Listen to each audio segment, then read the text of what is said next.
Hello students, myself Sarita Devi, biology lecturer, Government Girls Senior Secondary School Jandiala. Today we will study Neo-Darwinism ਜਾਂ modern concept ਇਹਨੂੰ ਅਸੀਂ synthetic theory of evolution ਵੀ ਕਹਿੰਦੇ ਹਾਂ। ਸੋ new ਡਾਰਵਿਨਿਜ਼ਮ ਔਰ modern concept ਦੇ ਵਿੱਚ ਦ detailed studies of ਲਮਾਰਕਿਜ਼ਮ the studies, ਡਾਰਵਿਨਿਜ਼ਮ the study, mutation theory of evolution showed that ਕੋਈ ਵੀ single theory satisfactory ਨਹੀਂ ਹੈ। ਸੋ ਨਿਊ ਡਾਰਵਿਨਿਜ਼ਮ ਕੀ ਹੈ? ਇੱਕ ਮੋਡੀਫਾਈਡ ਵਰਸ਼ਨ ਹੈ of theory of natural selection the consider ਕੀਤੀ ਜਾਂਦੀ ਹੈ ਔਰ ਰੀਕੌਨਸੀਲੇਸ਼ਨ ਬਿਟਵੀਨ ਦੀ ਡਾਰਵਿਨਸ ਔਰ ਡੀ ਵੇਰੀਸ ਥਿਊਰੀਜ਼ ਦੀ ਮਤਲਬ ਉਹਨਾਂ ਦਾ ਇੱਕ ਵਿਊ ਰੱਖਦੇ ਹੋਏ ਉਹਨਾਂ ਨੂੰ ਕੰਸੀਡਰ ਕੀਤਾ ਜਾਂਦਾ ਹੈ। ਸੋ ਮਾਡਰਨ ਥਿਊਰੀ ਦੇ ਵਿੱਚ was given by Huxley. It considers the importance of population as units of evolution। ਇਹਦੇ ਵਿੱਚ ਪੂਰੀ population ਨੂੰ ਇੱਕ unit of evolution ਮੰਨਿਆ ਜਾਂਦਾ ਹੈ ਔਰ central role of natural selection as important mechanism of evolution। ਔਰ ਜਿਹੜਾ natural selection ਹੈ ਉਹਨੂੰ ਵੀ important means ਕਿ ਉਸ ਦਾ ਵੀ important role ਮੰਨਿਆ ਜਾਂਦਾ ਹੈ evolution ਦੇ ਵਿੱਚ। So it believes that new species develops through continuous variations followed by natural selection। So neo-Darwinism ਦੇ ਵਿੱਚ most accepted theory ਹੈ ਔਰ ਇਹਦੇ ਵਿੱਚ ਪੈਲੇਂਟੋਲੋਜੀ, ਟੈਕਸੋਨੋਮੀ, ਬਾਇਓਜੀਓਗ੍ਰਾਫੀ, ਜੈਨੇਟਿਕਸ ਇਹ ਸਾਰੀਆਂ ਜਿਹੜੀਆਂ ਬ੍ਰਾਂਚਿਸ ਹੈ ਸਾਇੰਸ ਦੀਆਂ that are all included in it ਔਰ ਇਹਨਾਂ ਦੀ ਹੈਲਪ ਲਈ ਜਾਂਦੀ ਹੈ। So modern theory is most acceptable theory of evolution. ਇੱਕ ਸਾਇੰਟਿਸਟ ਦੀ ਕੰਟਰੀਬਿਊਸ਼ਨ ਨਹੀਂ ਹੈ, ਇਹਦੇ ਵਿੱਚ ਕਈ ਸਾਇੰਟਿਸਟ ਦੀ ਕੰਟਰੀਬਿਊਸ਼ਨ ਹੈ। ਡੋਬਿੰਸਕੀ, ਹਗੋ ਡੀ ਵੈਰੀਸ ਜਿਨ੍ਹਾਂ ਨੇ ਮਿਊਟੇਸ਼ਨ ਥਿਊਰੀ ਦਿੱਤੀ ਸੀ ਔਰ ਡੋਬਿੰਸਕੀ ਜਿਨ੍ਹਾਂ ਨੇ genetics and origin of species book ਲਿਖੀ ਸੀ, ਜੂਲੀਅਨ ਹਕਸਲੇ, ਵਿੰਸਵਰਕ, R A. Fisher, Haldane, Ernest Stebbins ਇਹ ਸਾਰੇ ਸਾਇੰਟਿਸਟ ਦੀ ਇੱਕ contributed to this theory. So genetic variations ਜਿਹੜੀਆਂ ਪੋਪੂਲੇਸ਼ਨ ਦੇ ਵਿੱਚ ਕਿਸ ਤਰ੍ਹਾਂ ਹੋ ਸਕਦੀਆਂ। ਸੋ ਜਿਹੜੀ ਇੱਕ ਪੋਪੂਲੇਸ਼ਨ ਹੈ that evolves and not the individual members. ਜਾਂ ਤੁਸੀਂ ਜਾਂ ਮੈਂ ਇੱਕ ਇੰਡੀਵਿਜੂਅਲ ਪੋਪੂਲੇਸ਼ਨ ਇੱਕ ਇੰਡੀਵਿਜੂਅਲ ਨਹੀਂ ਇਵੋਲਵ ਕਰ ਸਕਦਾ। ਸੋ ਜਿਹੜੀ ਪੋਪੂਲੇਸ਼ਨ ਹੈ ਦੈਟ ਇਵੋਲਵਸ ਉਹਦੇ ਵਿੱਚ ਚੇਂਜਿਸ ਆਉਂਦੀਆਂ। ਦ ਇੰਡੀਵਿਜੂਅਲਸ ਰੋਲ ਇਨ ਦੀ ਐਵੋਲੂਸ਼ਨਰੀ ਪ੍ਰੋਸੈਸ। ਫਿਰ ਇੱਕ ਇੰਡੀਵਿਜੂਅਲ ਦਾ ਕੰਮ ਕੀ ਹੋਇਆ ਇਨ ਦੀ ਐਵੋਲੂਸ਼ਨ। ਸੋ ਉਹਦਾ ਰੋਲ ਕੀ ਹੈ ਕਿ ਐਵੋਲੂਸ਼ਨਰੀ ਪ੍ਰੋਸੈਸ ਦੇ ਵਿੱਚ ਉਹ ਪਾਸ ਕਰਦਾ ਹੈ ਆਪਣਾ genetic material that means genes by the process of reproduction to its offspring. So population that evolves ਔਰ ਇੰਡੀਵਿਜੂਅਲ ਦਾ ਕੀ ਰੋਲ ਹੋ ਗਿਆ ਕਿ pass the genetic information to its offsprings. Evolution occurs through accumulation of genetic variations ਔਰ evolution 1-2 ਸਾਲ ਦੇ ਵਿੱਚ ਹੋਣ ਵਾਲਾ ਪ੍ਰੋਸੈਸ ਨਹੀਂ ਹੈ, ਇਹ ਇਨਵੋਲਵ ਕਰਦਾ ਹੈ ਜੈਨੇਟਿਕ ਵੇਰੀਏਸ਼ਨਸ ਜਿਹੜੀਆਂ ਪੋਪੂਲੇਸ਼ਨ ਦੇ ਵਿੱਚ ਹੋਈਆਂ ਹੈ over a long period of time. So ਅਸੀਂ ਆਪਣੀ ਆਪ ਐਵੋਲੂਸ਼ਨ ਨਹੀਂ ਦੇ ਸਕਦੇ ਕਿਉਂਕਿ ਸਾਡੀ ਜਿਹੜੀ ਲਿਮਿਟਿਡ ਲਾਈਫ ਸਪੈਨ ਹੈ ਔਰ ਮਤਲਬ ਕਾਫੀ ਸਾਲਾਂ ਬਾਅਦ ਹੌਲੀ ਹੌਲੀ ਜੋ ਚੇਂਜਿਸ ਆਉਂਦੀਆਂ ਹੈ ਪੋਪੂਲੇਸ਼ਨ ਦੇ ਵਿੱਚ ਦੈਟ ਲੀਡਸ ਟੂ ਵੇਰੀਏਸ਼ਨਸ ਔਰ variations will lead to evolution. So what are the postulates of modern synthetic theory? ਜਿਹੜੇ ਇਹਦੇ ਵਿੱਚ 3 important concepts ਹੈ that is genetic variation, natural selection ਤੇ isolation। 3 main important concepts ਆਪਾਂ discuss ਕਰਾਂਗੇ। So first is genetic variation in population. ਕਿਸ ਤਰ੍ਹਾਂ variations ਆਉਂਦੀਆਂ ਹੈ ਪੋਪੂਲੇਸ਼ਨ ਦੇ ਵਿੱਚ that will B genetic variation. ਫਿਰ ਨੈਚੁਰਲ ਸਿਲੈਕਸ਼ਨ ਕੀ ਰੋਲ ਪਲੇ ਕਰਦੀ ਹੈ ਇਨ ਲੀਡਿੰਗ ਟੂ ਵੇਰੀਏਸ਼ਨਸ। फिर आइसोलेशनस है ਜਿਹੜੀਆਂ कि लीड करदियां है वेरीएशनस ਨੂੰ। So we are discussing genetic variations in a population. Genetic variation ਜਿਹੜੀ है रो मटीरियल है फॉर एवोल्यूशन। मीनस कि जे वेरीएशन होएगी तो एवोल्यूशन भी होएगी। Variation means changes. So here change occurs in the genes in the following ways. ਕਿਹੜੇ ਕਿਹੜੇ ਤਰੀਕੇ ਹੈ ਜਿਹਦੇ ਨਾਲ ਜੀਨਸ ਦੇ ਵਿੱਚ ਚੇਂਜਿਸ ਆਉਂਦੀਆਂ ਔਰ ਵੇਰੀਏਸ਼ਨਸ ਹੁੰਦੀਆਂ ਔਰ ਐਵੋਲੂਸ਼ਨ ਨੂੰ ਲੀਡ ਕਰਦੀਆਂ। One is mutation, recombination, hybridization, genetic drift, physical mutations. ਇਹ ਜਿਹੜੇ ਰੀਜ਼ਨਸ ਹੈ that will lead to variations। first ਅਸੀਂ ਸਟੱਡੀ ਕਰਾਂਗੇ mutations. So mutations they are sudden inheritable changes, ਜਿਹੜੀਆਂ ਇੱਕ सडन ਹੋਣ ਵਾਲੀਆਂ चेंजिस है, इनहेरिटेबल चेंजिस है which causes variations in the genes ਜਾਂ जेनेटिक मटीरियल्स ਦੇ ਵਿੱਚ चेंजिस ਲਿਆਂਦੀਆਂ ਹੈ। On the basis of genetic materials mutations तीन तरह ਦੀਆਂ ਹੋ ਸਕਦੀਆਂ। Chromosomal mutations, numerical chromosomal mutations, gene mutations. So mutations positive भी हो सकदियां, नैगेटिव भी हो सकदियां ਜਾਂ न्यूट्रल भी हो सकदियां। ਜਿਹੜੀਆਂ पॉजिटिव है they will be passed to the next generation. Negative ਦੇ ਨਾਲ ਉਹਨਾਂ ਦਾ ਨੁਕਸਾਨ ਹੋਏਗਾ। Neutral will not effect. So mutations ਜਿਹੜੀਆਂ ਆਪਾਂ ਤਿੰਨ ਤਰ੍ਹਾਂ ਦੇ ਟਾਈਪਸ ਹੋ ਸਕਦੀਆਂ। क्रोमोसोम्स ਦੇ ਵਿੱਚ ਚੇਂਜਿਸ ਆ ਗਈਆਂ, that will be the chromosomal mutations. Numerical गिनती क्रोमोसोम्स ਦੀ। Gene mutations changes in the genes. So we will study first chromosomal mutations. Chromosomal mutations ਦੇ ਵਿੱਚ ਮੋਰਫੋਲੋਜੀਕਲ ਚੇਂਜਿਸ ਮੀਨਸ ਐਕਸਟਰਨਲੀ ਕੋਈ ਵੀ ਚੇਂਜਿਸ ਆ ਜਾਂਦੀਆਂ chromosomes without affecting the number of chromosomes. Chromosome ਦਾ ਜਿਹੜਾ structure ਹੈ ਮੋਰਫੋਲੋਜੀਕਲੀ ਇਹਦੇ ਵਿੱਚ ਕੋਈ ਚੇਂਜਿਸ ਆ ਜਾਣੀਆਂ ਉਹਨੂੰ ਅਸੀਂ ਕਵਾਂਗੇ क्रोमोसोमल म्यूटेशनस। ਨੰਬਰ ਨਹੀਂ ਇਹਦਾ ਚੇਂਜ ਹੁੰਦਾ। So these causes changes in the number of genes। genes ਦੇ ਵਿੱਚ changes ਆ ਜਾਣਗੀਆਂ ਜਦੋਂ chromosomes ਦੇ ਵਿੱਚ ਕੋਈ change ਆ ਗਈ ਤੇ genes ਵਿੱਚ ਵੀ automatically changes ਆਣਗੀਆਂ। ਸੋ ਇਹਦੇ ਵਿੱਚ deletion ਹੋ ਸਕਦੀ ਹੈ, duplication ਹੋ ਸਕਦੀ ਹੈ ਜਾਂ position of the genes we change ਹੋ ਸਕਦੀਆਂ। first deletion ਦਾ ਮਤਲਬ ਹੈ deficiency। So involves the loss of gene block from the chromosome. थोड़ी उहदे च जिस तरह क्रोमोसोम्स की उपरों डिलीशन हो गई, रिमूवल हो गया क्रोमोसोम्स का, उहदे नाल जिहड़ियां लॉस ऑफ जीन्स हो जाणगियां फ्रॉम द क्रोमोसोम। डुप्लीकेशन दे विच की है, involves the presence of some genes more than once. और ਉਹਦੇ ਵਿੱਚ ਡੁਪਲੀਕੇਟ ਹੋ ਗਈ ਮੀਨਸ ਉਹੀ ਜੀਨਸ ਫਿਰ ਉਹਦੇ ਵਿੱਚ ਹੋਰ ਐਡੀਸ਼ਨ ਹੋ ਗਈ ਜਾਂ ਡੁਪਲੀਕੇਟ ਹੋ ਗਈਆਂ। ਐਸ ਅ ਰਿਜ਼ਲਟ ਜਿਹੜੀ ਰਿਪੀਟਸ ਬਣ ਜਾਣਗੇ ਉਸੀ क्रोमोसोम्स ਦੇ ਵਿੱਚ। So that will be known as duplication. ਅਗਲੀ ਹੈ ਟ੍ਰਾਂਸਲੋਕੇਸ਼ਨ। Translocation involves transfer of genes from one chromosome to homologous chromosome। कोई DNA ਦਾ ਜਿਹੜੀ small piece ਹੈ ਉਹ ट्रांसफ़र हो गया दूसरे to non homologous chromosome, ਉਹਦੀ ट्रांसलोकेशन हो गई, that is known as translocation. Inversion भी हो सकती है, that means rotation of the gene। जिस तरह ये क्रोमोसोम ਦਾ पार्ट है, ਇਹਦੀ जो सीक्वेंस है ਉਹਦੀ मीनस इनवर्स हो सकती है, इन्वर्शन हो सकती है, rotation of the genes through 180, reversal in order of the genes. So this was chromosomal mutation. दूसरी ਆਪਾਂ पढ़ रहे हैं numerical chromosomal mutations. Numerical chromosomal mutations ਦੇ ਵਿੱਚ includes changes in the number of chromosomes। Numerical means number of chromosomes ਦੇ ਵਿੱਚ change आ गई। ਇਹ ਦੋ ਤਰ੍ਹਾਂ ਦੀ ਹੋ ਸਕਦੀ ਹੈ, ਐਨੀਓਪਲੋਇਡੀ और यूप्लोइडी। ਸੋ ਫਸਟ ਅਸੀਂ ਐਨੀਓਪਲੋਇਡੀ ਪੜਾਂਗੇ। ਐਨੀਓਪਲੋਇਡੀ ਦੇ ਵਿੱਚ ਕੀ ਹੈ, देर इज़ अ गेन और लॉस ऑफ 1 और 2 chromosomes.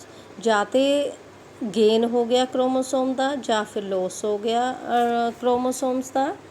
Monosomy loss of 1 chromosome, नलीसोमी loss of 2 chromosomes. मीनस कि क्रोमोसोम ਇਹਦੇ ਵਿੱਚ ਗੇਨ ਹੋ ਰਿਹਾ ਜਾਂ ਫਿਰ ਲੋਸ ਹੋ ਰਿਹਾ। ਜੇ ਇੱਕ ਹੀ ਕ੍ਰੋਮੋਸੋਮ ਗਿਆ, ਇੱਕ ਇਹਦੇ ਵਿੱਚ ਲੋਸ ਹੋ ਗਿਆ ਕ੍ਰੋਮੋਸੋਮ ਦੇ ਵਿੱਚੋਂ, ਦੈਨ ਸੈਟ ਆਫ ਕ੍ਰੋਮੋਸੋਮਸ ਦੇ ਵਿੱਚੋਂ ਇੱਕ ਕ੍ਰੋਮੋਸੋਮ ਲੋਸ ਹੋ ਗਿਆ, ਦੈਨ ਇਟ ਇਜ਼ ਮੋਨੋਸੋਮੀ। ਅਗਰ 2 ਕ੍ਰੋਮੋਸੋਮਸ ਲੋਸ ਹੋ ਗਏ ਦੈਨ ਨਲੀਸੋਮੀ।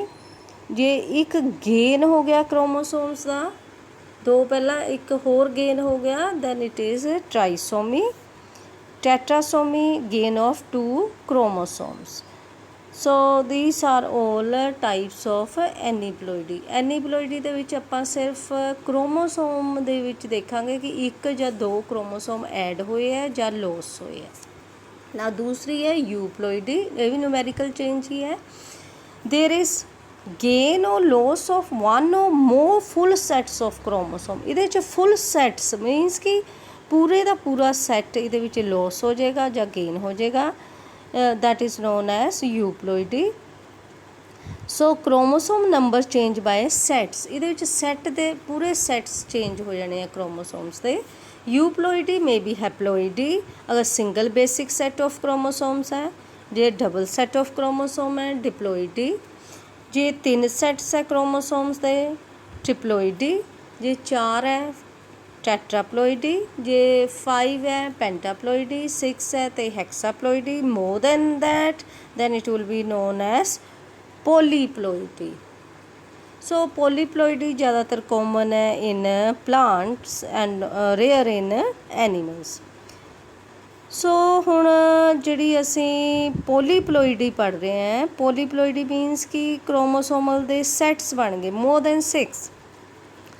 ਸੋ ਅਗਰ ਤੇ ਸੇਮ ਹੈ, ਸੇਮ ਔਰਗੈਨਿਜ਼ਮਸ ਦੇ ਵਿੱਚ more than 2 sets of chromosomes of the same species, ਇੱਕ ਸੇਮ ਸਪੀਸੀਜ਼ ਹੈ ਉਸ ਦੇ ਹੀ ਕ੍ਰੋਮੋਸੋਮਸ ਦੇ ਨੰਬਰ ਇਨਕਰੀਜ਼ ਹੋ ਰਹੇ ਹੈ, then it is autoploidy, autopolyploidy. Allopolyploidy means ਕਿ more than 2 sets of chromosomes of different species, ਇਹਦੇ ਵਿੱਚ 2 ਡਿਫਰੈਂਟ ਸਪੀਸੀਜ਼ ਹੈ, ਉਹਨਾਂ ਦੇ number of chromosomes they are multiplying ਔਰ they are means they chromosome number changes by sets, but ਇਹਦੇ ਵਿੱਚ 2 sets of chromosomes of different species ਲੈਂਦੇ ਆ, then it is known as autoploidy. Now next is gene mutation.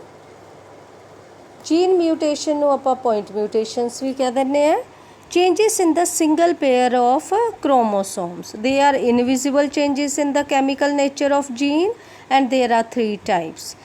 Jeans ਦੇ ਵਿੱਚ changes ਆ ਜਾਣੀਆਂ, ਜੇ ਜੀਨਸ ਵਿੱਚ ਚੇਂਜਿਸ ਆ ਗਈਆਂ ਤੇ ਉਹਦਾ ਸਟਰਕਚਰ ਚੇਂਜ ਹੋ ਜਾਏਗਾ ਔਰ ਉਹਦਾ ਐਕਸਪ੍ਰੈਸ਼ਨ ਮੀਨਸ ਫਿਨੋਟਾਈਪ ਵੀ ਚੇਂਜ ਹੋ ਜਾਏਗਾ। ਸੋ ਡਿਲੀਸ਼ਨ ਹੈ ਪਹਿਲੀ। ਡਿਲੀਸ਼ਨ ਦੇ ਵਿੱਚ ਕੀ ਹੈ, loss of 1 or more nucleotide pair, ਕੋਈ ਵੀ ਨਿਊਕਲੀਓਟਾਈਡ ਦਾ pairs that will be removed, that is known as deletion। addition ਦਾ ਮਤਲਬ ਹੈ ਕਿ involves gain of 1 or more nucleotide pair।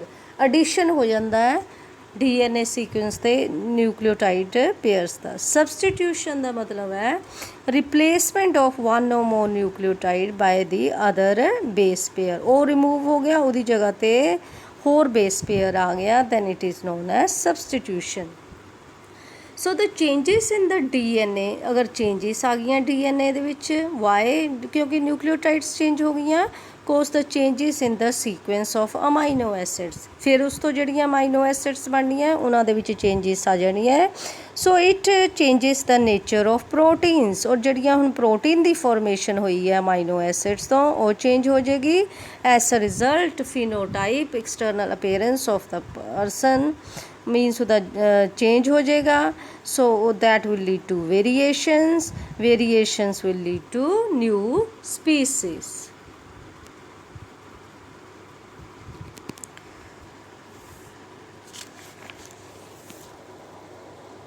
now second reason ਹੈ ਜਿਹੜਾ genetic variations in population ਹੋ ਸਕਦੀ ਹੈ, that is recombination of genes। recombination of genes during sexual reproduction, male and female gametes fuse, or during the process of meiosis ਉਹਦੇ ਵਿੱਚ recombination of genes ਹੁੰਦੀਆਂ। Many new genes combinations are produced due to crossing over during the meiotic cell division. Meiosis ਦੇ ਵਿੱਚ ਜਦੋਂ ਦੋ homologous chromosomes they come near to each other, then there is crossing over among the sister chromatids to change the genetic material. So ਜਦੋਂ genetic material change ਹੋ ਗਿਆ it will lead to variations. So recombination of genes is responsible for variations. अगला है hybridization. It involves the interbreeding of two genetically different individuals to produce hybrids. दो अलग अलग individuals है, दोनों interbreed करते हैं to produce hybrids. This is known as hybridization. Physical mutations भी है like radiations, temperature, chemical mutations like colchicine, nitrous acid, they also cause mutations. अगला है genetic drift. So genetic drift ਜਿਹੜੀ it operates irrespective of adaptive value of traits, ਕਿ ਜਿਹੜੇ characteristics ਹੈ good ਹੈ ਜਾਂ ਬੈਡ ਹੈ ਇਹਦੇ ਉੱਪਰ ਨਹੀਂ ਡਿਪੈਂਡ ਕਰਦਾ। ਸੋ ਉਹਦੇ ਨਾਲ ਵੇਰੀਏਸ਼ਨਸ ਆਉਂਦੀਆਂ। ਸੋ ਅਚਾਨਕ ਹੋਣ ਵਾਲੀਆਂ ਚੇਂਜਿਸ ਜਿਹੜੀਆਂ ਅਚਾਨਕ ਕਿਸੇ ਪੋਪੂਲੇਸ਼ਨ ਦੇ ਵਿੱਚ ਚੇਂਜਿਸ ਆ ਜਾਂਦੀਆਂ that is known as genetic drift. So it is the elimination of genes of some original characteristics of a species by extreme reduction in the population. कोई एक्सट्रीम रिडक्शंस किस तरह दियाँ, जिस तरह की अर्थक्वेक हो गई, फायर हो गई, सुनामी हो गई, कोई भी इसी कारण जेड़ा एक्सट्रीम कोई इस तरह का कंडीशन हो जाता है, डिजास्टर हो जाता है जिहदे नाल पॉपूलेशन दे विच जिहड़ी ओरिजिनल स्पीसीज़ है वो रिड्यूस हो जाती है ड्यू टू एपीडेमिक और माइग्रेशन हो जाती है that is known as genetic drift. So ਇਹਨੂੰ ਆਪਾਂ ਸੀਵਲ ਰਿਟ ਇਫੈਕਟ ਵੀ ਕਿਹਾ ਜਾਂਦਾ ਹੈ। ਜਿਹੜੀਆਂ smaller populations have greater chances of genetic drift.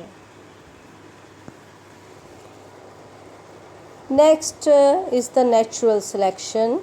So natural selection ਦੇ ਵਿੱਚ those organisms which are best adapted to the environment, ਜਿਹੜੇ best adapted ਹੈ ਮਤਲਬ ਜਿਹੜੇ environment ਦੇ according ਆਪਣੇ ਆਪ ਨੂੰ adjust ਕਰਦੇ ਹੈ, reproduce at a higher rate, ਉਹਨਾਂ ਦੀ reproduction ਜਿਹੜੀ ਹੈ higher rate ਤੇ ਹੈ than those which are less adapted. So they contribute greater percentage of genes, or naturally ਜਿਹੜੀ species ਜ਼ਿਆਦਾ adapted ਹੈ to the environment ਉਹਨਾਂ ਦੀਆਂ ਜਿਹੜੀਆਂ genes ਹੈ that will pass to the next generation. So ਜਿਹੜਾ ਜੀਨ ਪੂਲ ਹੈ that means ਕਿ ਜੀਨ ਪੂਲ ਆਪਾਂ ਕਹਿੰਦੇ ਆ ਉਹਨੂੰ ਕਿ sum total of genes of all the individuals of the inbreeding population, ਜਿਹੜਾ ਟੋਟਲ ਨੰਬਰ ਆਫ ਜੀਨਸ ਹੈ ਇੰਡੀਵਿਜੂਅਲਸ ਦੀਆਂ ਇੰਟਰਬਰੀਡਿੰਗ ਪੋਪੂਲੇਸ਼ਨ ਦੇ ਵਿੱਚ ਉਹਨੂੰ ਜੀਨ ਪੂਲ ਕਹਿੰਦੇ। ਨੈਚੁਰਲੀ ਜਿਹੜੀ ਸਪੀਸੀਜ਼ ज़्यादा adapted है to the environment that will pass the genes in the gene pool, ਉਹਦੀ percentage ज़्यादा होएगी, while less adapted individuals will produce lesser amount of springs or lesser ਉਹਨਾਂ ਦੀ contribution ਹੋਏਗੀ gene pool ਦੇ ਵਿੱਚ।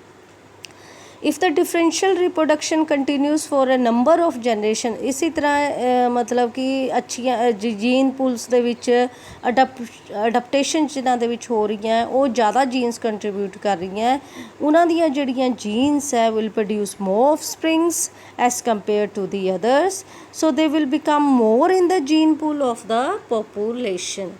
Due to sexual reproduction, there is free flow of genes, so the genetic variation spread from one population to another. So, natural selection causes progressive changes ਆਉਂਦੀਆਂ ਇਹਨਾਂ ਦੇ ਨਾਲ in the gene frequencies. Gene frequency ਕੀ ਹੈ? Frequency of some genes increases and some genes decrease ਕਰ ਜਾਂਦੀ ਹੈ। Means ਜਿਹੜੇ better ਅਡੈਪਟਡ ਹੈ ਉਹਨਾਂ ਦੀ ਜੀਨ ਫ੍ਰੀਕੁਐਂਸੀ ਇਨਕਰੀਜ਼ ਹੋ ਜਾਏਗੀ, ਜਿਹੜੇ ਲੈਸ ਅਡੈਪਟਡ ਹੈ ਉਹਨਾਂ ਦੀ ਜੀਨ ਫ੍ਰੀਕੁਐਂਸੀ ਰਿਡਿਊਸ ਹੋ ਜਾਏਗੀ। So which individuals will produce more offsprings, ਕਿਹੜੇ ਇੰਡੀਵਿਜੂਅਲਸ ਮੋਰ ਆਫਸਪ੍ਰਿੰਗਸ ਪ੍ਰੋਡਿਊਸ ਕਰਦੇ ਹੈ? ਜਿਹੜੇ mostly those individuals which are best adapted to the environment which have better chances of sexual reproduction, then those who are able to overcome the physical biological environment factors to reach sexual maturity. So natural selection of neo-Darwinism acts as a creative force and operates through comparative reproductive success. So accumulation of number of variations leads to origin of a new species or evolution होएगी.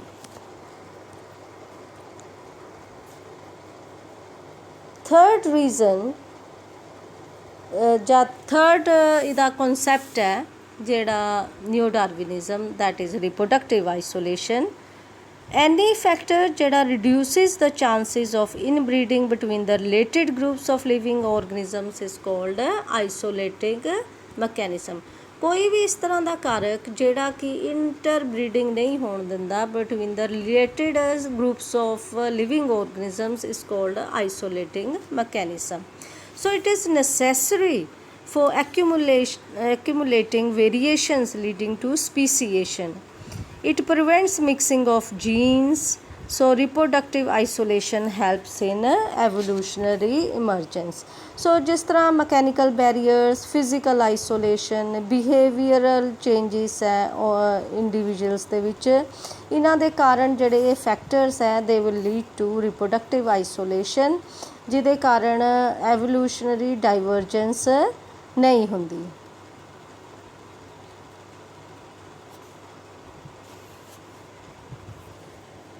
So let us see the summary. ਨਿਓ ਡਾਰਵਿਨਿਜ਼ਮ ਦੇ ਵਿੱਚ 3 points ਆਪਾਂ consider ਕੀਤੇ ਹੈ. First is genetic variation, natural selection, isolation or reproductive isolation. ਨਿਓ ਡਾਰਵਿਨਿਜ਼ਮ ਦੇ 3 concepts ਹੈ. So first ਆਪਾਂ ਜਿਹੜਾ ਇਹਦੇ ਵਿੱਚ ਡਿਸਕਸ ਕਰਾਂਗੇ that is genetic variations. So genetic variations ਦੇ ਵਿੱਚ changes in the genetic material, ਮਿਊਟੇਸ਼ਨਸ ਹੋ ਸਕਦੀਆਂ, ਰੀਕੰਬੀਨੇਸ਼ਨ ਆਫ ਜੀਨਸ ਹੋ ਸਕਦੀ, ਹਾਈਬ੍ਰਿਡਾਈਜੇਸ਼ਨ ਹੋ ਸਕਦੀ, ਫਿਜ਼ੀਕਲ ਮਿਊਟੇਸ਼ਨਸ ਹੋ ਸਕਦੇ ਜਾਂ ਜੈਨੇਟਿਕ ਡ੍ਰਿਫਟ ਹੋ ਸਕਦੀ. ਸੋ ਦੀਸ ਆਰ ਦਾ 5 ਜਿਹੜੇ ਫੈਕਟਰਸ ਹੈ ਰਿਸਪੋਂਸੀਬਲ ਫॉर ਜੈਨੇਟਿਕ ਵੇਰੀਏਸ਼ਨਸ. ਪਹਿਲਾਂ ਅਸੀਂ ਮਿਊਟੇਸ਼ਨਸ ਪੜਾਂਗੇ. ਮਿਊਟੇਸ਼ਨਸ ਦੇ ਵਿੱਚ ਕੀ ਹੈ, ਕ੍ਰੋਮੋਸੋਮਲ ਮਿਊਟੇਸ਼ਨਸ ਹੋ ਸਕਦੇ ਆ, ਨੂਮੈਰੀਕਲ ਕ੍ਰੋਮੋਸੋਮਲ ਮਿਊਟੇਸ਼ਨਸ ਹੋ ਸਕਦੀਆਂ, ਜੀਨ ਮਿਊਟੇਸ਼ਨਸ ਹੋ ਸਕਦੀਆਂ. ਕ੍ਰੋਮੋਸੋਮਲ ਮਿਊਟੇਸ਼ਨਸ means ਮੋਰਫੋਲੋਜੀਕਲ changes in the chromosomes ਦੇ ਵਿੱਚ ਹੋ ਗਈਆਂ. ਮਿਊਟੇਸ਼ਨਸ ਕੀ ਹੈ, ਸਡਨ ਇਨਹੈਰੀਟੇਬਲ ਚੇਂਜਿਸ. ਸੋ ਇਹਦੇ 'ਚ ਡਿਲੀਸ਼ਨ ਹੋ ਸਕਦੀ, piece is deleted, duplication edition ਹੋ ਗਈ ਕਿਸੇ piece the chromosomes the, translocation 2 pieces change in position हो गई क्रोमोसोम्स नॉन होमोलोगस क्रोमोसोम्स दे विच, इनवर्शन हो गई, पीस जिहड़ा है गैट्स रोटेटेड, उहदी रोटेशन हो जानी है. दूसरा कारण हो सकता न्यूमेरिकल क्रोमोसोमल म्यूटेशनस, ये भी अंडर म्यूटेशनस ही आना है. एन्यूप्लॉइडी तो यूप्लॉइडी. एन्यूप्लॉइडी मीनस कि changes in the chromosomal number, 1 या 2 क्रोमोसोमल नंबर चेंज हो जाना है, then it is known as aneuploidy. जे सैट्स ऑफ क्रोमोसोम्स चेंज होता है euploidy. Gene mutations they which changes in the nature ਜਾਂ chemical nature of the gene, ਜਿਹਨੂੰ ਅਸੀਂ ਪੁਆਇੰਟ ਮਿਊਟੇਸ਼ਨ ਜਾਂ ਫਰੇਮ ਸ਼ਿਫਟ ਮਿਊਟੇਸ਼ਨਸ ਕਹਿ ਸਕਦੇ ਹਾਂ. 2 ਜਿਹੜੇ ਇਹਦੇ 'ਚ ਡਿਲੀਸ਼ਨ ਅਤੇ ਐਡੀਸ਼ਨ ਹੈ, these are the frame shift mutation. ਜਾਂ ਡਿਲੀਟ ਹੋ ਗਿਆ ਕੋਈ ਪੋਰਸ਼ਨ ਇਹਦਾ ਜੀਨਸ ਦਾ, ਜਾਂ ਐਡੀਸ਼ਨ ਹੋ ਗਈ, ਜਾਂ ਸਬਸਟੀਟਿਊਸ਼ਨ ਮੀਨਸ ਉਹਦੀ ਜਗ੍ਹਾ 'ਤੇ ਜਿਹੜਾ ਜੀਨਸ ਦਾ ਨਾਈਟ੍ਰੋਜੀਨੀਅਸ ਬੇਸਿਸ ਹੈ ਉਹਦੀ ਜਗ੍ਹਾ 'ਤੇ ਨਈ ਸਬਸਟੀਟਿਊਟ ਹੋ ਗਈ, then this is known as gene mutation. So these 3 ਜਿਹੜੀਆਂ these are the types of mutations, ਜਿਹੜਾ ਕਿ ਇੱਕ ਰੀਜ਼ਨ ਹੈ ਜੈਨੇਟਿਕ ਵੇਰੀਏਸ਼ਨ ਦਾ. ਦੂਸਰਾ ਰੀਜ਼ਨ ਹੈ ਆਪਣੇ ਕੋਲ ਰੀਕੰਬੀਨੇਸ਼ਨ ਆਫ ਜੀਨਸ, ਇਹ crossing of chromosomes during the cell division in the process of meiosis. Third reason है hybridization. 2 genetically different individuals they form hybrids. Mutagens physical भी हो सकते हैं तो chemical mutations भी हो सकते हैं जिहदे कारण variations होंदी हैं. Genetic drift ਦਾ मतलब है elimination of genes of original characteristics. कोई भी extreme conditions like floods हो गए, fire, ਅਤੇ it operates irrespective of the adaptive value of traits, good ਹੈ ਜਾਂ ਬੈਡ ਹੈ, that it does not depend on that ਕਿ ਕੋਈ ਵੀ ਜਿਹੜੇ ਐਕਸਟ੍ਰੀਮ ਕੰਡੀਸ਼ਨਸ ਦੇ ਕਾਰਨ ਜਿਹੜੀਆਂ ਜੀਨਸ ਦੀਆਂ ਜਾਂ ਐਲੀਮੀਨੇਸ਼ਨ ਹੋ ਜਾਂਦੀ ਹੈ। ਆਫਟਰ ਦੈਟ ਜਿਹੜਾ ਸੈਕੰਡ ਰੀਜ਼ਨ ਅਸੀਂ ਪੜ੍ਹਿਆ ਹੈ ਇਹਦੇ ਵਿੱਚ, ਦੈਟ ਇਜ਼ ਨੈਚੁਰਲ ਸਿਲੈਕਸ਼ਨ ਅਤੇ reproductive isolation. Here natural selection ਜਿਹੜੀ nature selects better adaptive organisms, better adapted organisms ਜਿਹੜੇ ਹੈ will produce more number of offsprings. Nature select ਕਰਦਾ ਹੈ ਕਿ ਕਿਹੜੇ ਬੈਟਰ ਹੈ ਅਡੈਪਟਿਡ ਔਰਗਨਿਜ਼ਮਸ।